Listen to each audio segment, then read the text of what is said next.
नमस्कार, मैं हूं आपके साथ अंकिता पाल। बुलेटिन की शुरुआत करते हैं। सिरसा में श्री गुरु तेग बहादुर जी की 350वें शहीदी दिवस के उपलक्ष्य में आयोजित राष्ट्रीय सेमिनार में मुख्यमंत्री नायब सिंह सैनी ने संबोधन दिया।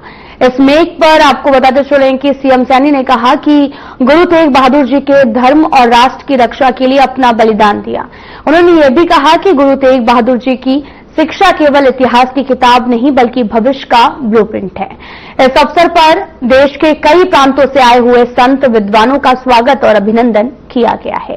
मुख्यमंत्री ने 1984 के दंगों से प्रभावित 121 परिवारों के एक सदस्य को सरकारी नौकरी देने की घोषणा की है। इतनी बड़ी कुर्बानी शायद किसी परिवार में ना दिखती हुए, जिन्नी बड़ी कुर्बानी गुरु तेग बहादुर जी ने धर्म और राष्ट्र की रक्षा के लिए दी है। उन्होंने त्याग तपस्या, उन्होंने शिक्षाएं हर घर विच फैले। ਉਹਦੇ ਲਈ ਅੱਜ ਰੋੜੀ ਵਿੱਚੋਂ उस यात्रा ਨੂੰ शुरू किया। अलग अलग थावां ते 4 यात्राएं पूरे हरियाणा प्रदेश से वो चलनी है और 24 तारीख को कुरुक्षेत्र भी से एकत्र होनी और 25 तारीख को गुरु तेग बहादुर जी के 350वें शहीदी दिवस से एक बड़ा समागम वो कुरुक्षेत्र में होना है। उन्होंने गुरु तेग बहादुर जी को समर्पित 1 नवंबर से हरियाणा प्रदेश में अलग अलग कार्य चल रहे हैं। उस यात्रा का जिम्मा हरियाणा गुरुद्वारा प्रबंधक कमेटी उन्होंने अपने हाथ में लिया है और सरकार ने निर्णय किया कि गुरु तेग बहादुर जी का 350 साला बड़े पद्धर से मनाया जाएगा और उस लिए बहुत सारे कार्यक्रम, चाहे ब्लड डोनेशन का कैंप, बच्चों द्वारा वाल पेंटिंग या उन्होंने द्वारा उन्होंने जीवन से कोई लेख लिखने और अलग अलग कई कार्यक्रम उन्होंने समर्पित गुरु तेग बहादुर जी ने ये पूरे हरियाणा में चल रहे हैं। और आज उसी कड़ी बीच यह सेमिनार गुरु तेग हरियाणा के मुख्यमंत्री नायब सिंह सैनी ने शनिवार को गुरुग्राम में आयोजित 18वें अर्बन मोबिलिटी इंडिया सम्मेलन में मुख्य अतिथि के रूप में शिरकत किया है, जहां इस दौरान आपको बताते चलें कि मुख्यमंत्री ने परिसर में लगी शहरी विकास और गतिशीलता को दर्शाती विकासात्मक प्रदर्शनी का अवलोकन किया है। तो वहीं आपको यह भी बताते चले कि मुख्यमंत्री ने सम्मेलन में देश भर से आए हुए प्रतिनिधिगण का स्वागत करते हुए कहा कि यह गर्व और गौरव का विषय है कि हरियाणा को पहली बार इस राष्ट्रीय सम्मेलन की मेजबानी करने का अवसर मिला है। साथ ही इस अवसर पर उन्होंने प्रधानमंत्री नरेंद्र मोदी और केंद्रीय आवासन और शहरी मामले में मंत्री मनोहर लाल का आभार व्यक्त किया है।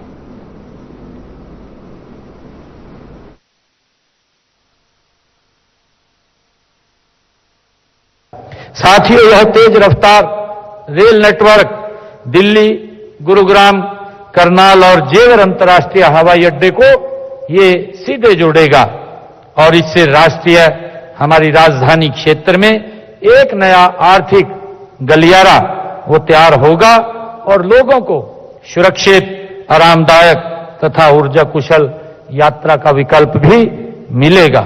साथियों, जब हमारे रास्ते ठीक होते हैं, हम देखते हैं हमने 2014 से पहले अगर हम देखें दिल्ली के अंदर भी अगर हम नजर डालें तो दिल्ली के लोग इस बात को लेकर के बहुत ज्यादा वो माइग्रेंट होते रहते थे कि दिल्ली के अंदर आना जाना बड़ा सुलभ नहीं है और उनको बड़ी दिक्कतों का सामना करना पड़ता है। मैं भी अगर कभी एक समय था दिल्ली के अंदर आते थे, किसी भी तरफ से अगर दिल्ली में बढ़ते थे 4-4 घंटे मुझे अपने स्थान पर 5-5 घंटे पहुंचने में लगते थे, परंतु देखते देखते दिल्ली बदल गई है इन 11 वर्षों के अंदर। आज अगर हम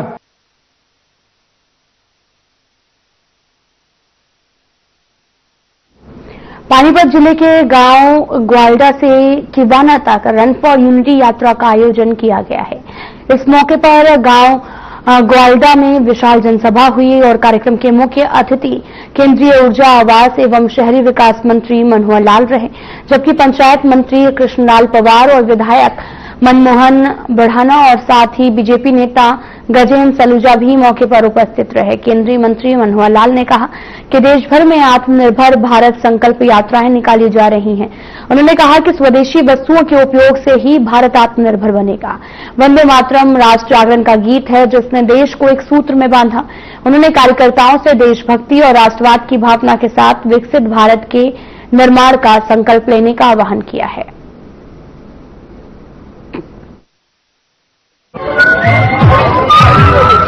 ये देश के प्रधान एक ही रहेंगे, एक ही राष्ट्रपति होंगे, एक ही प्रधानमंत्री होंगे।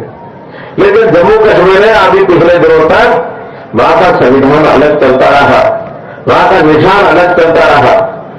बहुत लंबे समय तक हम भी कोशिश करते रहे, प्रयत्न करते रहे, देश में बहुत से आंदोलन हुए और परिणाम स्वरूप अभी 3 साल पहले देश के 2 ऐसे और दूसरे लोगों को जिनको मैं कह सकता हूं, जिसमें आज के प्रधानमंत्री नरेंद्र भाई मोदी और आज के गृह मंत्री अमित भाई शाह, इन्होंने मिलकर उस 370 को ऐसे हटा दिया जैसे मक्खन में से बाल निकालते फेंक दिया।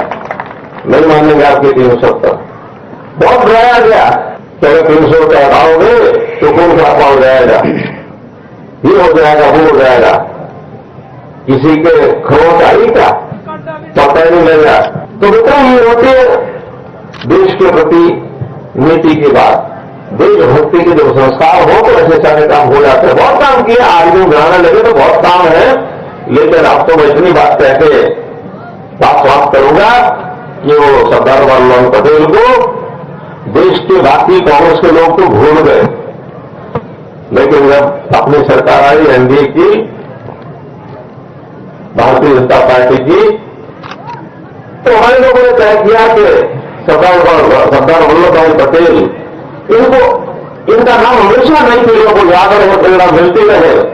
यादगार बनाई, कैसी बनाई, केवल यह गुजरात में वहां उनके नाम का एक बहुत बड़ा स्टैच्यू बनाया गया। भिवानी महेंद्रगढ़ लोकसभा क्षेत्र के बाड़लाखंड के गांव चांदवास में सांसद खेल महोत्सव का भव्य आयोजन किया गया।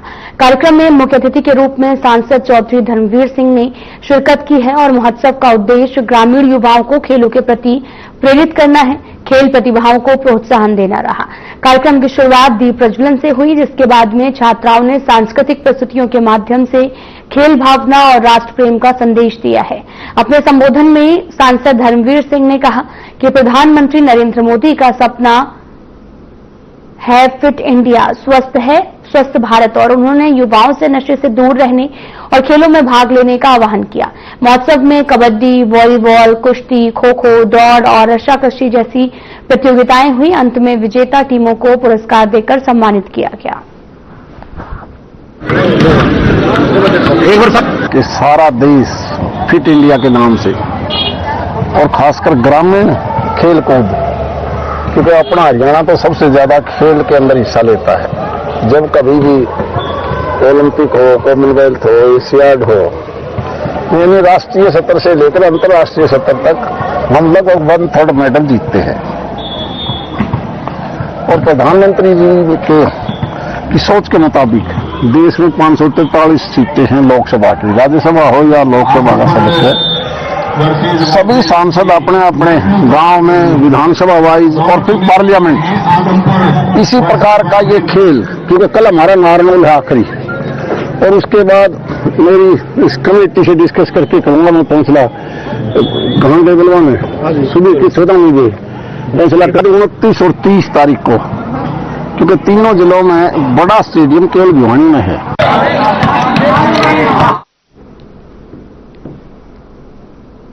रेवाड़ी पुलिस ने शनिवार देर शाम 44 बांग्लादेशी नागरिकों को डिपोर्ट करने की प्रक्रिया शुरू की है। एसपी हेमेंद्र कुमार मीणा के मार्गदर्शन में पुलिस ने सभी विदेशी नागरिकों को बस के माध्यम से हावड़ा के लिए रवाना किया है, जहां उन्हें बीएसएफ के हवाले किया जाएगा। इसमें 15 पुरुष, 12 महिलाएं, 17 बच्चे शामिल हैं। पुलिस ने पिछले दिनों इन सभी को ईंट भट्टों और झुग्गियों में अवैध रूप से रहते हुए गिरफ्तार किया था। अदालत के आदेश के बाद सभी को अंडरगोन किया गया था और जिला पुलिस लाइन में रखा गया था। एसपी हेमंत कुमार मीणा ने कहा कि जिला रेवाड़ी में अवैध रूप से किसी को भी रहने की अनुमति नहीं है। पुलिस बाहरी लोगों की पहचान के लिए विशेष अभियान चला रही है और ये अभियान आगे भी जारी रहेगा।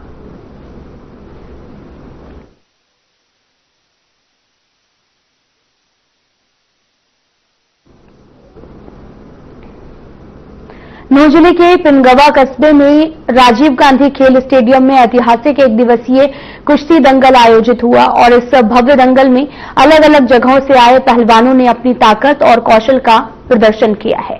साथ ही फाइनल मुकाबले में नासिर पहलवान ने मात्र 1 मिनट में अपने प्रतिद्वंदी को हराकर 1,70,000 की जीत अपने नाम की है। दर्शकों ने उनकी जीत पर तालियों और नारों से स्टेडियम को गूंजा दिया और साथ ही दंगल का आयोजन पिनगवा सरपंच मनोज ने किया। इस मौके पर आयोजक समिति ने कहा कि इस तरह के खेल कार्यक्रम युवाओं को नशे और बुराइयों से दूर रखते हैं और साथ ही खेलों की तरफ लोग प्रेरित होते हैं। पूरे स्टेडियम में पुलिस बल तैनात रहकर सुरक्षा सुनिश्चित की जाएगी।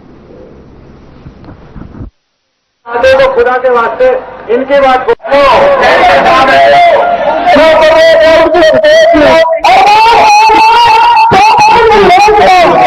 बहुत अच्छा लग रहा है।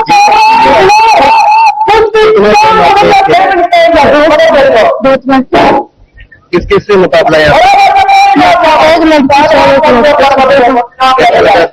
बहुत अच्छा जो हमें पारिवारिक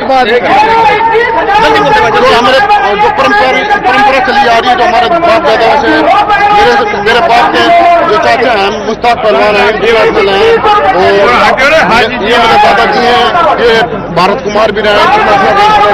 उसके बाद में हमारा रहने वाली है, जो मेरे चाचा हैं ये भी पहलवानी कर रहे हैं। मुश्ताक पहलवान जी को लड़की से मेरी कुश्ती और वो भी हाँ लड़ने में अच्छी हुई और हम भी ओलंपिक में गए हैं और परसों ही गए थे, उसमें मेरी 2nd पोजीशन आई है और नेशनल तक पहुंचे हैं तो बहुत अच्छा लग रहा है। मुझे 3 साल हो गए रेसलिंग करते करते कई साल हो गए। मैं देना चाहती हूँ कि लड़कियों को आगे बढ़ाना चाहिए। घर में नहीं छोटे से काम नहीं चलता आज के टाइम में, क्योंकि उनको आगे बढ़ाने में बहुत ज्यादा जरूरी है। धन्यवाद करता हूँ अपने पिनौवा के सरपंच साहब का, पूरे इलाके का, आजाद जी हमारे प्रत्याशी भी हैं, सब लोगों का बहुत बहुत धन्यवाद करता हूँ कि ऐसा कार्यक्रम किया और ऐसा सफल कार्यक्रम किया। इसके लिए मैं सब पूरे इलाके वालों को बधाई देता हूँ। और हमारी सरकार, भारतीय जनता पार्टी की सरकार, खेल को बहुत बढ़ावा देती है और एक शिक्षा मिलती है कि हमें खेलना है तो किसके देश के लिए खेलना है, इलाके के लिए खेलना है। और जो बुराइयां हैं, जो नशे का मामला या कोई दूसरे क्राइम का मामला, उससे अगर हमारा युवा इधर जाएगा तो ये सारी बुराइयां समाप्त होंगी। और एक मगर बात का एक कलंक भी है हमारे विवाद पे, कि विवाद के लोग इन कामों को करते हैं। तो नई जो प्रेरणा मिलेगी बच्चों को, वो इस ओर जाएंगे और देश की तरक्की में भागीदारी बनेंगे। हमने इस बार 7 नवंबर को दंगल प्लान किया था कि हम दंगल कराएंगे और दंगल बहुत अच्छे से हुआ। हमारा इसके पीछे एक मकसद था, एक गोल था कि हम देख रहे थे कि हमारे मेवात में जो युवाओं को भ्रमित किया जा रहा है, युवा बार बार भ्रमित हो रहे हैं। कभी युवा साइबर क्राइम की तरफ जा रहे हैं, कभी नशे की तरफ जा रहे हैं। इन दोनों चीजों से बचाने के लिए एक ही रास्ता बनता है, खेल की तरफ बच्चों की ताकत है, ऊर्जा, उसको खेल में लाया जाए। इसी तरह से हमने ये दंगल किया था। तो आज जो है दंगल हुआ है, तो किस तरीके से देखने को मिला, कहाँ के पहलवान आए, क्या परिणाम क्या थी और प्रमुख खिलाड़ी। आज का जो दंगल रहा उसमें बड़े बड़े पहलवान आए और न सिर्फ पहलवान भी रहे, विजेता रहे वो, और भी सभी काफी कुश्तियां चली जो 100 रुपए से लेकर शुरू होकर 100 रुपए गेने को, 500, 1000, 11,000 गेने को, 21,000 गेने को, 31,000 गेने को कुश्तियां रही, 51,000 गेने को कुश्तियां रही।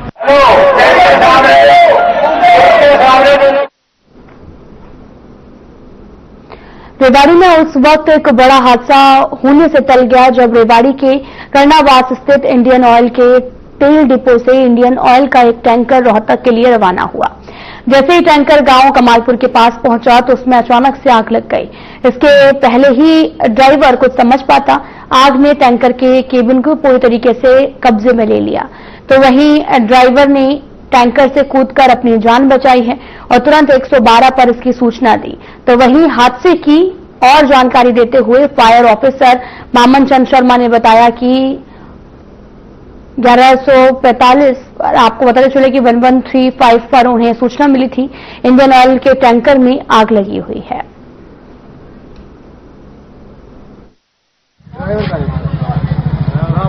11:35 पर हमें मैसेज मिला है ड्राइवर के नीचे इंडियन ऑयल के टैंकर में आग लगी हुई है और सूचना उपरांत जैसे टर्न आउट कर लिया गया और जैसे पाया कि यहाँ पे केबिन में आग लगी हुई है और जहां तक हो सकता है शॉर्ट सर्किट की वजह से मतलब केबिन में आग लगी। जी, क्या भरा हुआ था इसमें, कहाँ जा रही थी गाड़ी, कुछ ये तो अभी इससे पता करेंगे। बाकी इंडियन ऑयल की गाड़ी है और इसके अंदर डीजल या पेट्रोल भरा हुआ।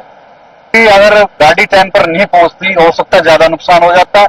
जहां तक आप बता रहे हो रिलायंस के इनका हो सकता है फॉर एक्सटिंग्विशर ने यूज किया होगा, बट मुझे नहीं लगता फॉर एक्सटिंग्विशर से आग बुझी हुई हो। पेट्रोल भी है। हरियाणा के रेवाड़ी में पुलिस ने स्पा सेंटर के नाम पर चल रहे देह व्यापार के धंधे पर कार्रवाई करते हुए कसौला चौक स्थित एक रिजॉर्ट में रेड की है। पुलिस को लगातार मिल रही शिकायतों के बाद में एक डिकॉय ग्राहक भेजकर इस रैकेट का पर्दाफाश किया गया है। और आपको बताते चले कि रेड के दौरान पुलिस ने 9 युवतियां, कुछ ग्राहक और सेंटर के मैनेजर को हिरासत में लिया, जिस पर जानकारी देते हुए पुलिस उपाधीक्षक डॉक्टर रविंद्र कुमार ने बताया कि पुलिस को लंबे समय से इस तरह की गतिविधियों की शिकायत मिल रही थी।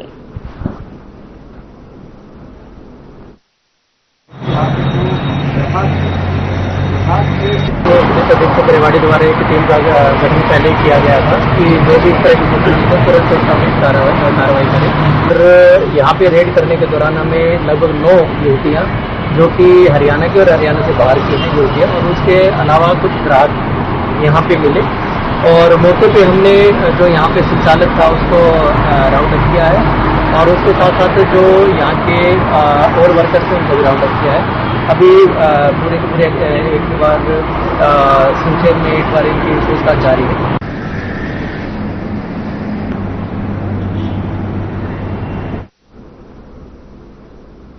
छतरगढ़ पट्टी रेलवे फाटक पर ओवरब्रिज निर्माण से पहले जन स्वास्थ्य विभाग ने सीवेज लाइन शिफ्ट करने का काम शुरू कर दिया है। जलघर में लाइन डालने के बाद में अब छतरगढ़ पट्टी रेलवे फाटक रोड की खुदाई शुरू कर चुकी है। अनुमान है कि 5 दिनों में लाइन डालने का काम पूरा हो जाएगा। और इसी दौरान आपको यह भी बताते चलें कि रेलवे फाटक से भारी वाहनों की आवाजाही बंद रहेगी। पुरानी कचहरी रोड पर रविवार के बाद में खुदाई शुरू होने की संभावना है, जिससे वहां का रूट डाइवर्ट किया जाएगा। जन स्वास्थ्य विभाग ने पहले ही सूचना जारी कर दी है। और साथ ही आपको बताते चलें कि यातायात पुलिस ने मिनी बाईपास रोड पर और अन्य स्थानों पर नाका लगाकर भारी वाहनों को रोका। छोटे वाहन गलियों से गुजर सकते हैं। 5 दिनों तक ये व्यवस्था लागू रहेगी।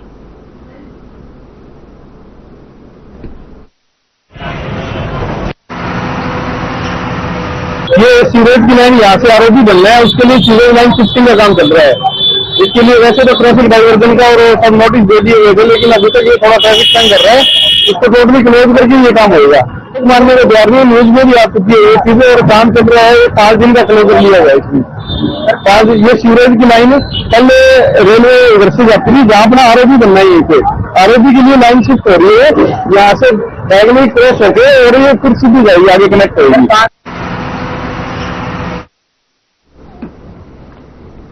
रेवाड़ी के गढ़ी बोलनी चौकी क्षेत्र में पुलिस और ग्रामीणों की सतर्कता के कारण पंजाब नेशनल बैंक के एटीएम में चोरी की कोशिश को नाकाम कर दिया गया है। एक व्यक्ति एटीएम तोड़ने का प्रयास कर रहा था, तभी ग्रामीणों ने संदिग्ध गतिविधि देखकर तुरंत पुलिस चौकी गढ़ी बोलनी को सूचना दी है, जिसके बाद पुलिस चौकी इंचार्ज महिपाल सिंह ने अपनी टीम के साथ मौके पर पहुंचकर आरोपी हेमंत कुमार विधानवास निवासी को रंगे हाथों गिरफ्तार कर लिया है। आरोपी के पास से एटीएम तोड़ने के औजार बरामद हुए हैं और वहीं पुलिस ने आरोपी के खिलाफ मामला दर्ज कर जांच शुरू कर दी है।